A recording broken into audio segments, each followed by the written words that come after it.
Hello guys, this is DJShooz and welcome back to my channel. Today I'm continuing my, dare I say it, analysis series, and this year I'm doing series 1. I think it's more important that I do this series now than I do it at any other time. There's two reasons why I've done it. The first is I feel like it's more important now that we have a new fan base, a new generation of children who are trying to fall in love with Doctor Who and this new Doctor. And then we all did it. Anyone who is my age or older fell in love with the new Who during series 1. Well, most of them. But that's something I really want to look into. I want to look into why so many people went and literally flocked to the show. And I'm going to get into the history, and some of that is really going to surprise you, even just from this first episode. And I think it's even more important now when Series 11 has came out, and I suppose they've rebooted the show. I think it makes sense now to do Series 1. This year, I don't want to just look at the episode and talk about how this works, because it's dark in this room. No, I want to talk about more of the social trends and a deeper, in-depth understanding of some of the context to when this series came out and to why it became popular. The history is like this new sort of segment that I'm doing at the beginning of a few of them, so don't expect it every single time, but I do them to sort of show the people and the events that inspired what took, it to actually go onto television. Since 1996 and the Paul McGann movie, there was no Doctor Who up until 2005.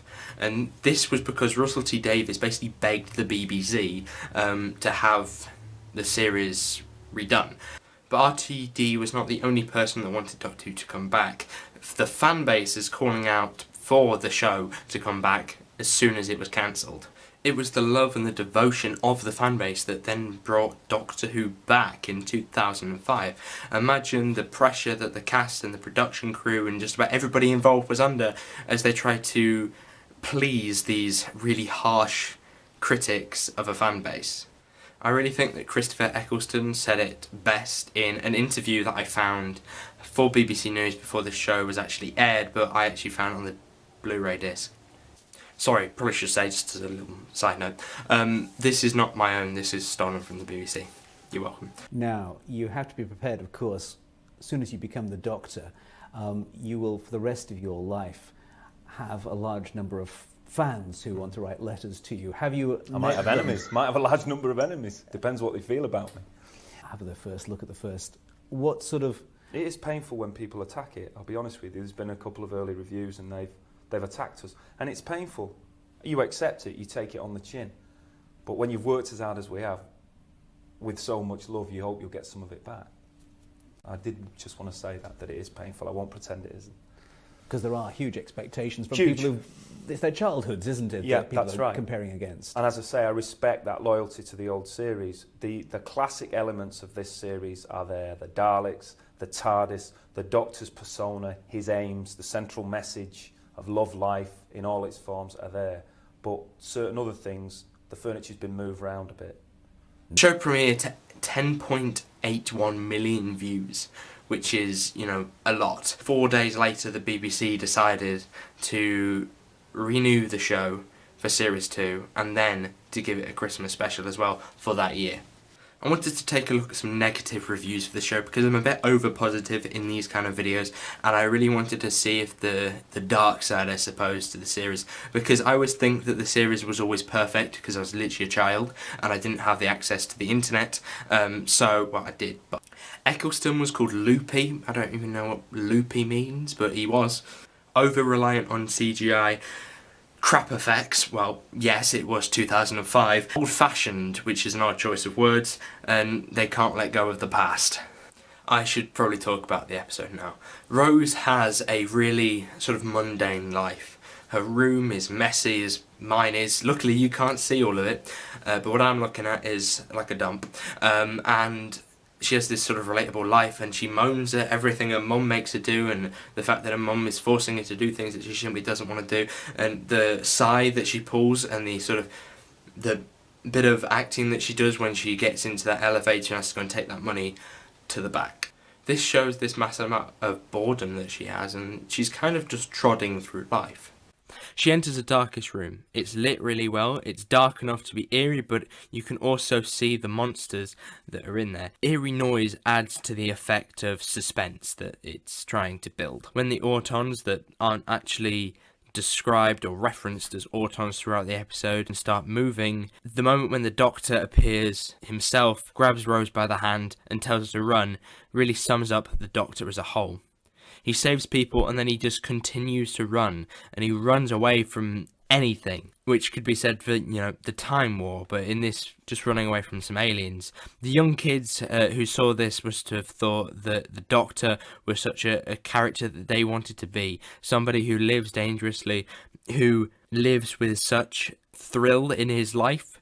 Without this cool entrance that the Doctor has, he's just kind of there. There's no point of him, you know, just showing up, going, "Hi, I'm the Doctor." He needs to actually have some real purpose to prove to the audience that this is the man that they need to follow. The Doctor runs down the corridor, but while this was happening, I got a little bit distracted by the fact that one of the Autons actually have nipples. Of course, during this action scene, the only thing I could point out when I was watching it was the fact that one of them had frickin' nipples. God, I'm weird. Christopher Eccleston for me is a Doctor that I feel like would have been more popular if he stayed on for another series. Because he left so early, you know, due to creative differences, he kind of gets forgotten about, a bit like Paul McGann, but he used to get forgotten about. Now he's got audio dramas with Big Finish, but Christopher Eccleston kind of says he doesn't want to be doing that kind of stuff, and he wants to stay away from Doctor Who. He has this sort of sarcastic and sort of serious but sort of battle-scarred Doctor, and I think that he's really good at pulling it off, and I wish we could see more of this. I feel like Rose kind of just wears the Doctor down by the end of this series, because they're trying to do like a 12 and Clara, when Clara gets compared to being like his nurse and stuff, and he has to be cared for, and I feel like with 9 and Rose that's kind of the same thing here. I like how the Doctor basically skips any pleasantries that he has with Rose. He is quite straight to the point, says run, and then they run. And when Rose is asking questions, he isn't answering any of them, not because he doesn't know, but because he simply doesn't want to get involved in someone else's life. At the end of the scene, he gives one of the best lines, I think, that I've seen in Doctor Who. Actually, that's a bit far, but he does give a good line. I'm the Doctor, by the way. What's your name? Rose. Nice to meet you, Rose. Run for your life.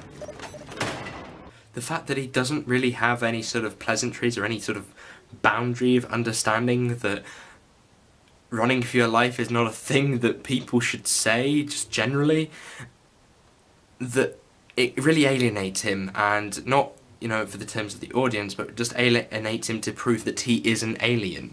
I want to keep a count of the moments that I feel are his best, and this is definitely one of them. So there's a nice bit of foreshadowing when Mickey sticks the hand to his throat and then the Doctor gets attacked by it in like a scene or two later. I'm sorry, it looks terrible. There's just some terrible reaction shots of the Doctor just holding this thing on his face, and then you just see the shots of just the hand moving. I'll demonstrate. I'd like to point out they actually did slap myself in the face, don't know why. But they look really out of place, these really strange shots, and it kind of ruins the scene, I suppose. It just does a terrible job of trying to bridge the gap. I know that you're not supposed to take the show seriously, but they're going for something serious. They want it to be more serious than they've been before, and then you have that sequence. That's not the only thing. Mickey, as plastic, is terrible. I'll admit that the bit when he crashes through the restaurant is really cool on paper, but when you're doing it practically with really naff CGI, I don't think even 2018 CGI with the Doctor Who budget that they currently have could pull that kind of stuff off. It just looks bad, and when they're trying to be serious with this show now, well, they're not doing a good job at it. But you need to please the old fans of Doctor Who with this kind of campiness, because if you lack it, then people will say that the show's gone too serious. You need to make the old Doctor Who fans say that this is just a normal day at the office. The villain of this episode is, well, Mr. Blobby. Right now. There he is. Oh my gosh. Was that... It's because it's like a gooey sort of thing, hence the name.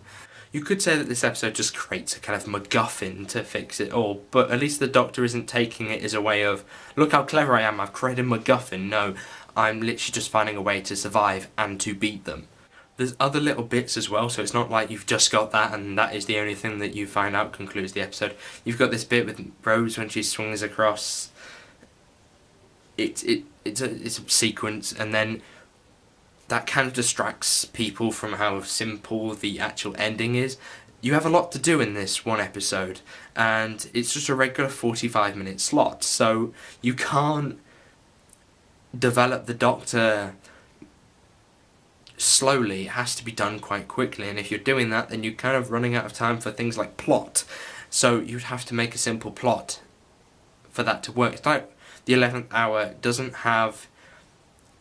Well, it does have, and it kind of blends the two quite nicely together, plot and establishing the Doctor. There's also a Doctor alien moment in the form of a subtle eye roll done by the Doctor when Rose is going to go and help Mickey. The Doctor doesn't have any sentiment, I suppose, so when something like this happens, it deserves an eye roll. I love how subtle it is as well, and I'm going to keep count of these, so... In my opinion, it's a really promising premiere.